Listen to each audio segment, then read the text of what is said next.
2024년이 시작된 지도 어제 같은데 벌써 마지막이 되었습니다. 시간이 얼마나 빠른지 가끔씩 가족들과 함께 추억의 사진들을 펼쳐볼 때마다 어제의 일처럼 생생하게 느껴집니다. 우리에게 주어진 그 시간의 의미가 과연 무엇일지 참 많은 생각을 하고 하나님 앞에서 많은 회개와 하나님을 향한 헌신의 다짐과 주어진 삶을 어떻게 살아드려야 될지에 대한 그런 깊은 고민으로 점철이 된 마지막 주간입니다. 여러분도 아마 한 해를 돌아보면서 나는 올 한 해 동안 하나님 앞에서 어떻게 살았는가, 나의 신앙은 지난해보다 진보가 있었는가, 올해 한 해 동안 하나님 앞에서 가졌던 그 신앙의 목적들에 대해서 나는 과연 어떻게 반응하며 살았는지, 과연 신앙의 목적이 있었는가, 이런 부분들에 대해서 점검을 해보고 계실 줄로 믿습니다. 하나님께서 우리에게 시간을 주셨다는 것은 우리에게 기회를 주신 것을 의미하기도 합니다.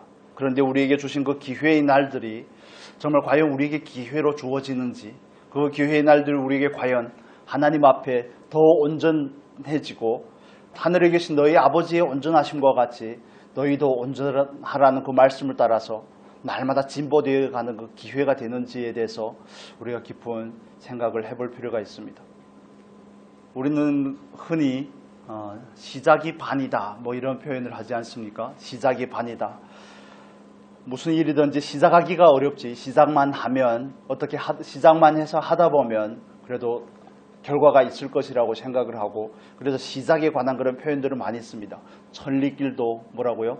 한 걸음으로부터 시작이 된다. 4,000km를 가는데 한 걸음부터 시작을 한다는 그런 의미에서 그런 말을 사용하기도 합니다. 그런데 시작이 중요한 것보다 성경에서 우리에게 가르치는 바는 마지막이 중요하다는 겁니다. 마무리가 훨씬 더 중요하다는 겁니다. 우리가 시작은 거창하게 시작을 하지만, 정말 계획도 야무지게 세우고 하지만 그 계획이 작심삼일이 되어서 흐지부지해질 때가 얼마나 많습니까? 하나님 앞에서 하나님께서 우리에게 주신 감동을 따라서 새해를 시작하며 야심차게 계획을 하지만 그 계획들이 용두사미로 끝날 때가 너무 많은 것입니다. 그 마음이 하나님 앞에서 왜 그렇게 결연하지 않은지, 그 목표는 왜 그렇게 바람에 있는 갈대처럼 요동치는지, 하나님을 향해서 헌신을 다짐하고 하나님을 향한 사랑을 고백하고 하나님 앞에서는 조금 더 성장하는 한 해가 되리라고 다짐을 했지만 용두사미로 끝날 때가 너무 많더라는 것입니다. 그렇다면 우리에게 주어진 시간 안에서 우리는 어떻게 그 시작이 결연했던 것처럼 그 마무리도 아름답게 될 것인지에 대해서 고민을 하지 않을 수가 없는 것입니다. 그래서 저는 개인적으로 유종의 미 이런 표현을 좋아하는데, 어떻게 우리들의 삶이 또 한 해를 마무리하면서 한 해의 유종의 미를 거두고 우리들의 삶이 이 세상을 떠나갈 때 하나님 앞에 갈 때서 어떻게 유종의 미를 거둘지가 저와 여러분의 관심이 되면 좋겠습니다. 그래서 성경은 우리에게 이렇게 말씀을 합니다. 끝까지 견디는 자는 구원을 얻으리라 하고 말씀합니다. 예수 그리스도께서 우리에게 약속하신 그 약속을 받은 자로서 그 약속 안에 행하면서 정말 오시리라고 하신 그 예수님께서 반드시 오실 것에 대해서도 말씀을 합니다. 우리는 뒤로 물러가 침륜에 빠질 자가 아니라 믿음을 가진 자라고 말씀을 하시죠. 그래서 우리에게 있어서 어떻게 시작하였는지보다 더 중요한 것은 어떻게 마무리를 할 것인지가 훨씬 더 중요합니다. 여러분의 입장에서는 아마 저보다도 그게 더 그런 부분들이 더 간절할 수가 있습니다. 우리에게 주어진 시간은 우리가 알 수 없지만 그 마무리를 어떻게 할 것인지 훨씬 중요한 시점이죠. 저도 하나님 앞에서 자주 기도하는 기도 중에 몇 가지가 있는데,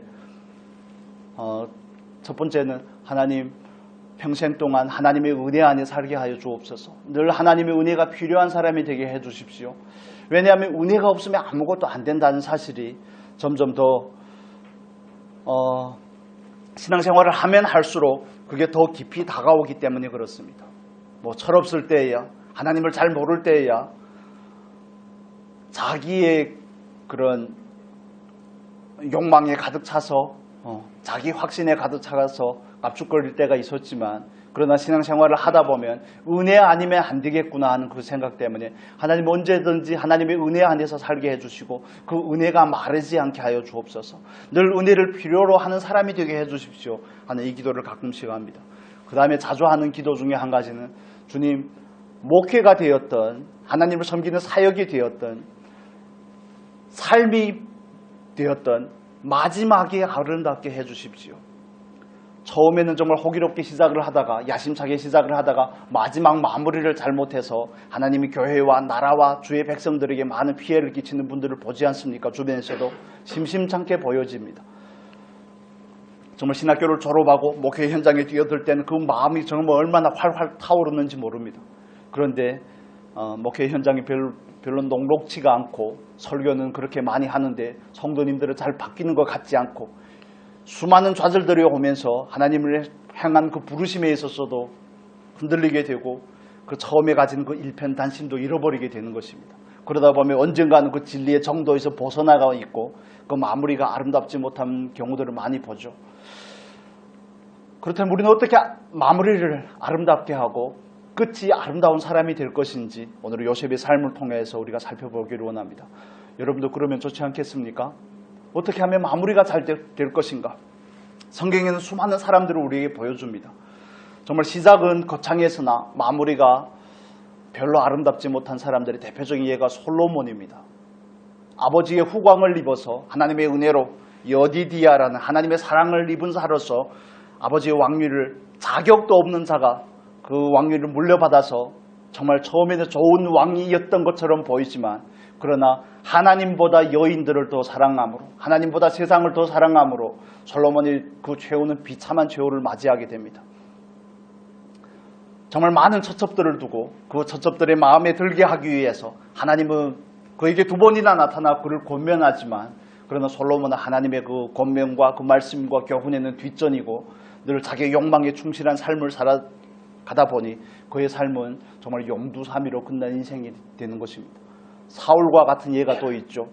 정말 베냐민 지파 중에 가장 작은 지파인 베냐민의 지파의 사람이고 베냐민 지파 중에서도 우리 집에 무슨 벌것 내세울 것이 있습니까? 사무엘에게 기름 부음을 받을 때 그렇게 고백하던 사울이지만 왕이 되고 나서는 정말 자기의 왕위를 어떻게 지킬 것인지 어떻게 자기의 욕망에 충실할 것인지로 살아가다가 결국에는 전장에서 자결함으로 그 인생을 마무리하는 것을 볼 수가 있습니다. 시작보다 더 중요한 것은 결과라는 사실을 성경은 우리에게 반복해서 증언해 주고 있습니다. 여러분 정말 우리에게도 그런 소원이 있으리라고 믿습니다. 마땅히 감사해야 되고 마땅히 하나님 앞에 마지막 줄을 대하면서 물론 감사도 있습니다. 사랑도 있지만 마음이 무거운 것은 어떻게 감출 수가 없습니다. 요셉의 인생을 통해서 어떻게 하면 끝이 아름다운 사람이 될 것인지에 대해서 우리가 좀 살펴보면 좋겠습니다. 요셉은 110세에 애굽에서 그의 인생을 마무리합니다. 17세에 17살이 되는 어린 소년 요셉이 애굽으로 팔려간 지 장장 몇 년입니까? 거의 100년 가까이를 애굽에서 산 것이죠. 93년 동안 애굽에서 살아갔는데 30살이 되어서 총리가 되고 나서는 몇 년입니까? 산수가 안 되십니까? 80년 동안 총리로서 살다가 인생을 마무리한 것입니다. 여러분 그때 당시 애굽은 세상의 문명의 중심입니다. 애굽의 총리가 되었다는 것 정말 날아다니는 새도 떨어뜨릴 만한 권력을 가진 것입니다. 정말 무소불위의 권력을 가진 요셉인데 어떻게 그 자리에서 그 마음을 끝까지 지킬 수 있었을까? 여러분 그런 생각 안 해보셨습니까? 조금만 작은 감투라도 주어지면 자기가 누군지를 모르고 하늘 높은 줄 모르고 막 내란으로 꾀하고 그러지 않습니까? 그런데 어떻게 애굽의 총리로서 80년을 살았는데 그 마지막이 이렇게 아름다울 수가 있냐는 겁니다. 우리 본문의 말씀을 볼까요? 24절에 보면 이렇게 말합니다.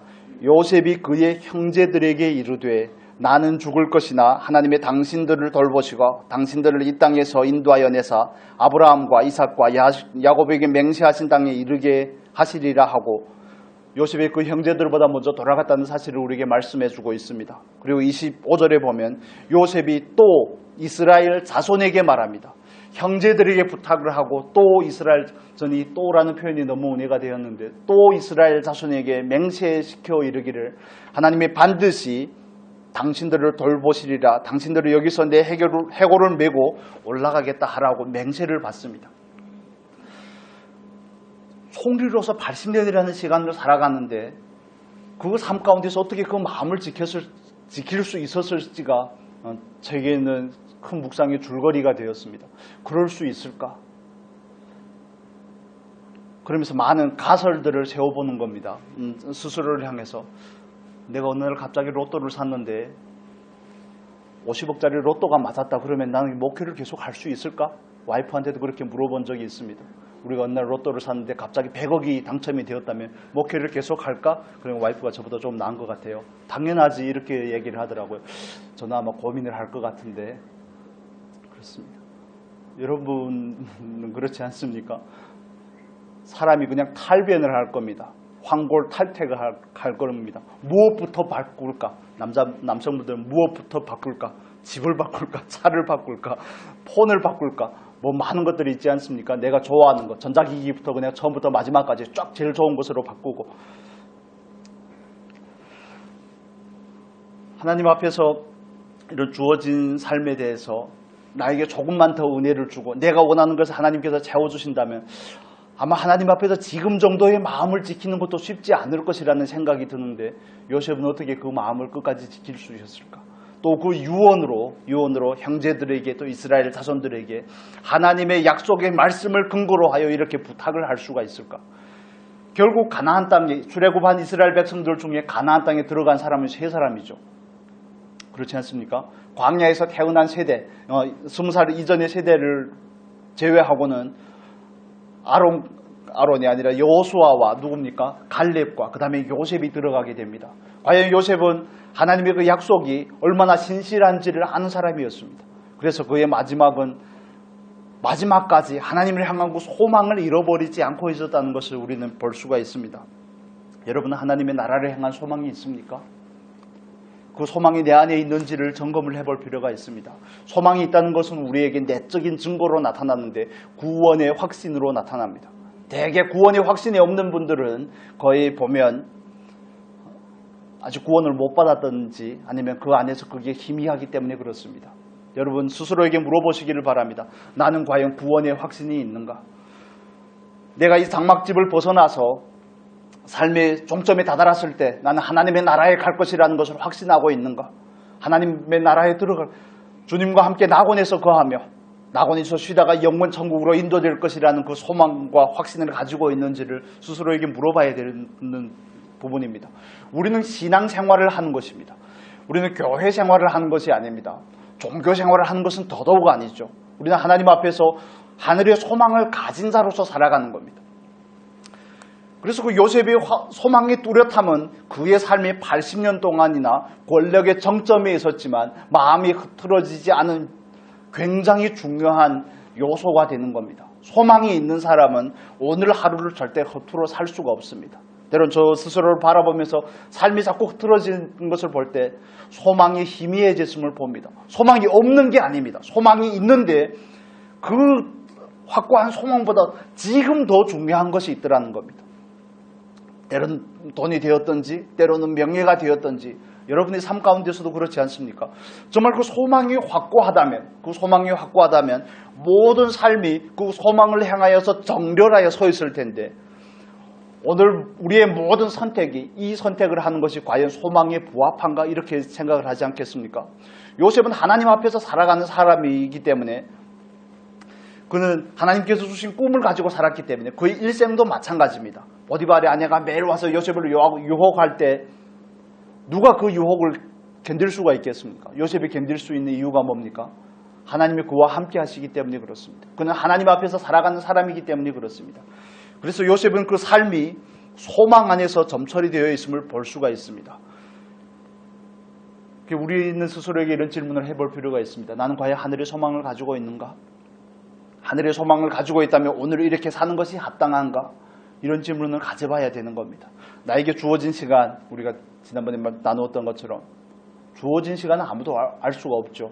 그렇기 때문에 과연 소망 안에서 나는 오늘 하루의 삶을 살고자 하는가? 이런 질문들을 가져볼 필요가 있습니다. 반복해서 하셔야 됩니다. 반복해서. 우리는 일락을 즐기기 위해서 하루를 살아가는 존재가 아닙니다.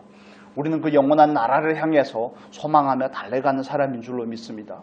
이 육신의 장막집은 언젠가는 벗어던질 것입니다. 그리고 우리는 영원한 처소를 덧입게 될 것입니다. 그렇다면 기독교 신앙에서 가장 중요한 것, 내세의 소망이 내 안에 아직 없다면 우리는 뭔가가 잘못됐다는 사실을 바로 인지를 해야 되는 겁니다. 오늘의 삶이 전부가 아닙니다. 오늘 가족들과 행복하게 사는 게 전부가 아닙니다. 오늘 건강한 게 전부가 아닙니다. 이 땅에서 많은 것을 축적하고자 하는 것, 내 야망을 이루는 것, 그게 전부가 아닙니다. 내 소원하는 바가 이루어지는 것, 그건 수단에 불과한 것이지 정말 그 소망 안에서 오늘의 삶이 해석이 되어야 되고 그 소망 안에서 오늘의 삶이 정렬이 되어 있어야 되는 겁니다. 예를 들면 운동을 한다든지 아니면 직장 생활을 한다든지 하는 모든 것이 다 소망과 연관이 되어 있는 겁니다. 왜 건강하고자 하죠? 저도 운동을 하는데 뭐 운동이라 하기에는 좀 부끄럽지만 운동을 하는데 왜 운동을 합니까? 여러분도 걷기를 하고 등산을 하시고 또 체육관에 가 운동을 하기도 하고 헬스장에도 가시고 하는데 왜 운동을 하십니까? 건강하시려고 답하면 틀렸다는 사실을 먼저 이해하셔야 됩니다. 왜 건강하려고 하십니까? 그 소망이 내 안에서 더 확고하게 되기 위해서 건강이 필요한 겁니다. 하나님 그 소망 안에서 하나님 앞에 섰을 때 부끄러운 자로 서지 않기 위해서 오늘의 건강이 필요한 겁니다. 하나님의 나라와 하나님의 교회를 더 섬기기 위해서 일하는 자가 되기 위해서 이 땅에서 심는 자가 되기 위해서 건강이 필요한 겁니다. 그래서 소망 안에서 건강을 바라봐야 되는 것입니다. 건강하시면 어떻게 하시려고 그러십니까? 많은 사람들은 그 건강이 오히려 범죄의 도구가 됩니다. 많은 돈을 가진 게, 많은 물질을 가진 게 범죄할 수 있는, 범죄로 치닫는 더 유용한 수단들이 되어지는 것을 볼 수가 있습니다. 권력도 마찬가지죠. 그래서 우리는 하나님 앞에서 하나님께서 우리에게 주신 시간과 우리의 건강과 우리에게 주신 그런 물질과 모든 것이 그 소망과 연결이 되어야 되는 겁니다. 그러지 않으면 모든 것이 다 헛것입니다. 우리는 헛수고를 할 수가 있다는 사실에 대해서 그 깨달음이 우리에게 있기를 축복합니다. 정말 다시 한번 생각을 해보셨으면 좋겠습니다. 나의 오늘의 삶은 그 소망과 관계가 있는가? 나는 소망이 있는가? 오늘의 삶은 소망 안에서 재해석이 되는가? 이런 질문들을 가져보시기를 바랍니다. 그러지 않으면 우리의 삶은 그냥 낭비된 인생이 될 것입니다. 헛되고 헛되니 모든 것이 헛되었다. 마치 바람을 잡는 것 같은 헛수고가 될 수가 있습니다. 그래서 요셉의 삶이 우리에게 주는 정말 끝이 아름다웠던 그 요셉의 삶이 우리에게 주는 것은 소망이 있는 삶입니다. 소망이 있는 저와 여러분의 삶이 될 수 있기를 축복합니다. 마지막을 자주 생각을 하셔야 됩니다. 그래서 잔치집에 가는 것보다 어디에 가는 것이 복이 있다고요?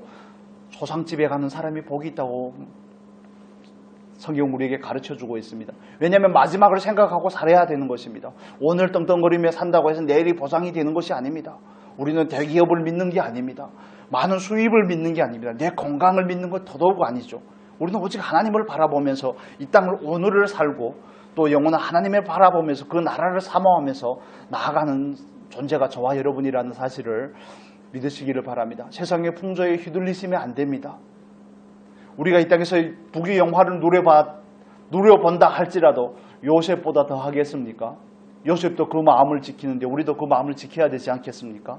다니엘도 그 마음을 지키는데 다윗도 그 마음을 지키는데 우리도 그 마음을 지키는 사람이 되어야 되지 않겠습니까? 소망 안에서 마음을 지킬 수 있는 은혜가 저와 여러분에게 있기를 축복합니다.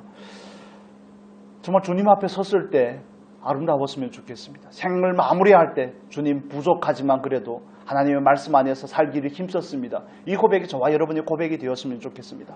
자녀들에게 나처럼 살라는 그런 요셉이 이스라엘 백성들에게 이 유언을 할 때 이스라엘 백성들은 어떻게 생각을 했을까요?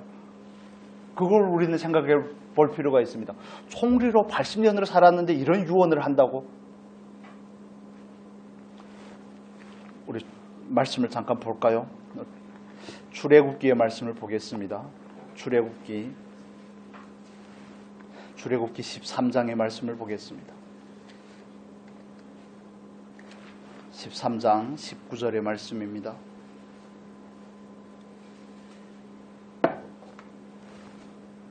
10장 19절 같이 읽겠습니다. 모세가 요셉의 유고를 가졌으니 이는 요셉이 이스라엘 자손으로 단단히 맹세하게 하여 이르기를 하나님이 반드시 너희를 찾아오시리니 너희는 내 유고를 여기서 가지고 나가라 하였음이더라. 모세가 요셉의 유고를 가졌으니 요셉이 이스라엘 자손에게 단단히 맹세하게 하여, 이 단단히 맹세하게 하여는 창세기 50장에서 요셉의 유언을 우리에게 말씀해 주고 있는 부분이죠. 모세가 요셉의 유고를 가지고 떠나기까지는 근 400년이 지난 시점이 아니겠습니까? 400년 가까이가 지난 그 시점인데 요셉의 그 맹세는 지켜지고 있음을 볼 수가 있습니다. 어떤 분이 하나님의 나라에 들어갈 수 있습니까? 어떤 분이 하나님의 나라에서 그 영광을 같이 누리고 주님과 함께 왕노릇할 수가 있습니까? 어떤 사람이 어떤 그리스도인이 하나님 앞에서 상을 받는 그리스도인이 될 수가 있습니까? 비밀은 한 가지입니다. 소원하는 사람입니다. 소원하는 사람. 하나님께서 이스라엘 백성들을 애굽에서 구원해 내시고 나서 이스라엘 백성들이 가나안 땅에 들어가기를 원하지 않으시니 하나님께서도 그들을 너희 말이 내 귀에 들린 대로 내가 너희에게 행하리라고 말씀을 합니다. 민수기 14장 28절에서. 그래서 이스라엘 백성들이 하나님께 하신 말씀이 뭡니까?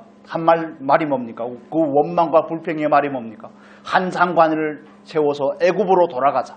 약속의 땅에는 관심이 없다는 것이죠. 그렇습니다. 정말 우리 안에 그 소망이 있다면 하나님의 영원한 그 나라에서 영원한 복락을 누리고자 하는 그 소원이 우리 안에 있었으면 좋겠습니다. 들어가고자 하는 사람에게 하나님의 나라는 주어지는 것입니다. 그래서 하나님의 나라는 어떤 것이라고요? 침노하는 사람이 것입니다. 하나님 나라를 향한 침노가 우리 안에 있어야죠. 그 침노가 없으면 과연 은혜를 아는 자인지 하나님의 사랑을 아는 자인지 우리는 스스로에게 질문을 해볼 필요가 있습니다. 신앙이 거칠애가 되어서는 안 됩니다. 자주 말씀을 드리지만 신앙이 거칠애가 되어서는 안 됩니다. 다른 사람의 보기에 좋은 것이 아니라 하나님 앞에서 정직하게 바라봐야 되는 것입니다. 나는 과연 소망이 있는가? 나는 과연 그 영원한 나라에서 얻을 그 상급에 대해서 관심이 있는가? 주와 함께 왕노릇하는 그 권세에 대해서 관심이 있는가? 제가 볼 때는 관심이 없는 분들이 허다합니다. 전혀 관심 없이 살아갑니다. 마치 이 세상에서 천년 백년 살 것처럼 이 세상의 모든 것을 몰두하고 올인하고 살아갑니다. 또 많은 그리스도인들 가운데서는 반반입니다. 반반. 두 가지를 다 얻었으면 좋겠습니다. 이 땅에서도 잘 살고 이 땅에서도 많은 것을 누리고 하지만 또 그 나라도 얻고 싶고, 그러나 성경은 우리에게 분명히 말씀해주고 있습니다. 두 주인을 섬길 수 없듯이 양자택일을 해야 되는 겁니다. 그 나라를 얻고자 하는 사람에게 하나님께서는 그 나라를 우리에게 유업으로, 기업으로 주실 줄로 믿습니다. 왜냐하면 그 나라를 얻고자 하는 사람이 성령의 인도함을 받아 살기를 힘쓰기 때문에 그렇습니다. 왜냐하면 육신을 따라 사는 그리스도인은 그 나라를 얻을 수가 없습니다.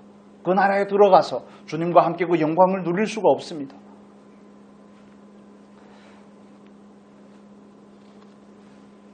요셉의 유언은 400년이 지나고 나서 광야에서의 40년이라는 시간을 지나고 나서 여호수아서에 가면 그 땅을 분배할 때 비로소 가나안 땅에 안치가 되는 것을 볼 수가 있습니다.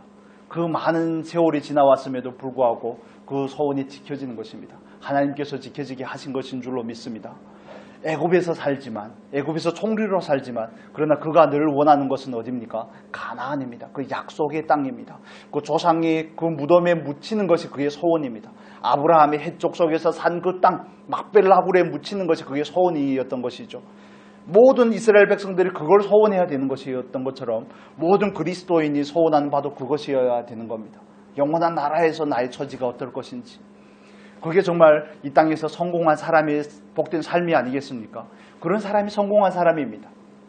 이 땅에서 부귀 영화를 누리는 것은 성공이 아닙니다. 그건 그냥 짧은 과정이죠. 우리가 요셉과 같이 하나님 앞에서 정말 끝이 아름다운 사람이 되기 위해서는 소망이 있어야 된다고 말씀을 드렸습니다. 소망할 뿐만 아니라 소원하시는 여러분이 되셔야 될 줄로 믿습니다. 우리가 다 될 수 있기를 바랍니다. 나도 하나님의 나라에서 그 나라를 기업으로 밟고 하나님과 함께 그 영광을 누리리라. 그게 저와 여러분의 소원으로 정말 깊이 자리를 잡으면 좋겠습니다. 이 시간에 동의가 된다고 해도 밖에 나가면 이게 또 흔들릴 수가 있습니다. 그래서 반복해서 생각을 하시는 것이 굉장히 중요한 겁니다. 반복해서 묵상하고 반복해서 스스로를 가르쳐야 됩니다. 이 세상에서 유명세를 얻고 싶고 이 세상에 좀 더 편하게, 좀 더 행복하게, 좀 더 누리고 이런 욕망들이 우리 안에 찾아올 때마다 스스로를 가르쳐야 됩니다. 아니야, 이 땅은 너희 집이 아니야. 이 땅은 너희 집이 아니야. 이 땅은 영원한 거처가 아니야. 이 땅은 통과하는 과정이야. 광야와 같은 거야. 그래서 이 광야를 잘 살아야지 그 집에 들어가서 잘 살 수 있는 것입니다. 그래서 우리를 스스로를 말씀으로 가르쳐야 되는 것입니다. 우리가 요셉과 같이 정말 그렇지 아름다운 사람이 되기 위해서는 그 과정을 충실하게 살아낼 수 있는 저와 여러분이 되어야 될 줄로 믿습니다. 요셉의 삶에는 많은 고난이 있었습니다. 요셉은 아버지의 총애를 입으며 정말 아버지의 사랑을 독차지하면서 채색 옷을 입고 살던 그 삶이었지만 형제들이 시기 때문에 노예로 팔려가죠.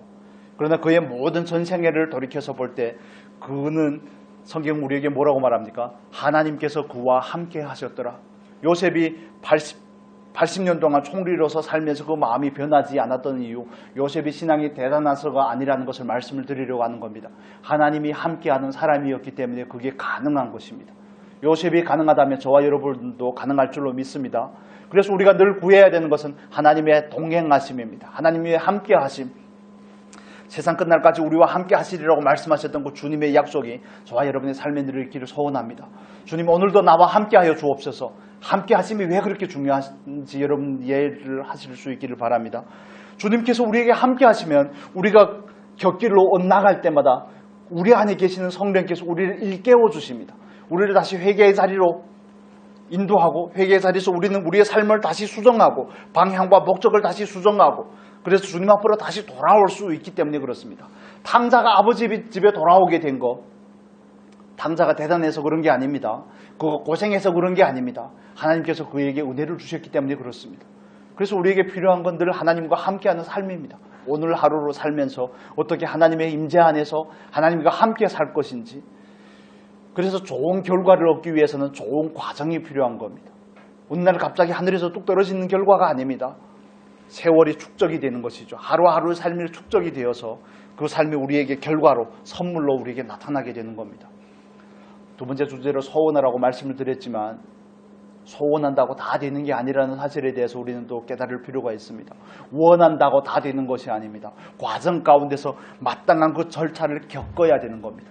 마땅한 절차를 우리는 감내해내야 되는 것이죠. 요셉이 그랬듯이 어떤 환경 가운데서도 하나님과 함께 하였던 것처럼 우리도 어떤 상황이 우리에게 주어질지라도 늘 하나님과 함께 할 수 있기를 소원합니다. 그 과정을 겪어온 사람에게 그 영원한 나라가 소망으로 선물로 주어지는 것입니다. 그 과정이 없이 그 결과만 얻겠다 하는 것은 가짜입니다. 오늘날에는 많은 가짜들이 판을 칩니다. 그 과정은 내가 생략시켜 줄 테니까 결과만 있으면 되지 않냐는 식으로 말하는데 그렇지 않습니다. 성령으로 심어야 성령으로 거둘 수 있습니다. 요셉의 삶이 그럴 수 있는 이유는 그가 평상시의 삶 가운데서 하나님과 함께하며 성령으로 행함이었기 때문에 그렇습니다. 제가 요셉의 입장에서 바꿔놓고 생각하면 전부 다 숙청을 했을 겁니다. 폭군이 되었겠죠. 형제고 뭐고 다. 많은 우리가 역대의 군주들을 바라보면 그렇지 않습니까? 왕이 되고 나면 개국 공신들부터 정리를 합니다.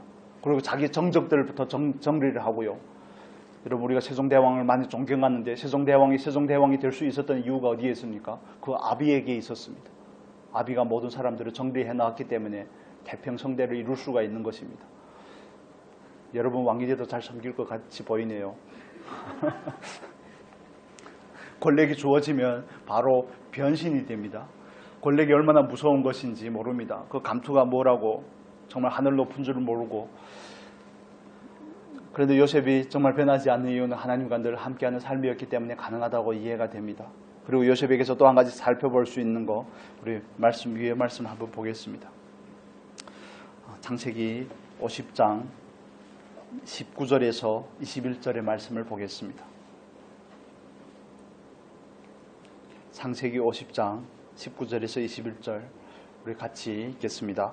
요셉이 그들에게 이르되 두려워하지 마소서. 내가 하나님을 대신하리이까 당신들은 나를 해하려 하였으나 하나님은 그것을 선으로 바꾸사 오늘과 같이 많은 백성의 생명을 구원하게 하시려 하셨나니 당신들은 두려워하지 마소서. 내가 당신들과 당신들의 자녀를 기르리이다 하고 그들을 간곡한 말로 위로하였더라.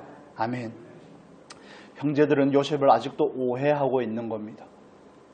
요셉이 자기들을 죽이지 않은 거, 자기들에게 보복하지 않은 이유가 아버지 때문이라고 생각을 한 것이죠.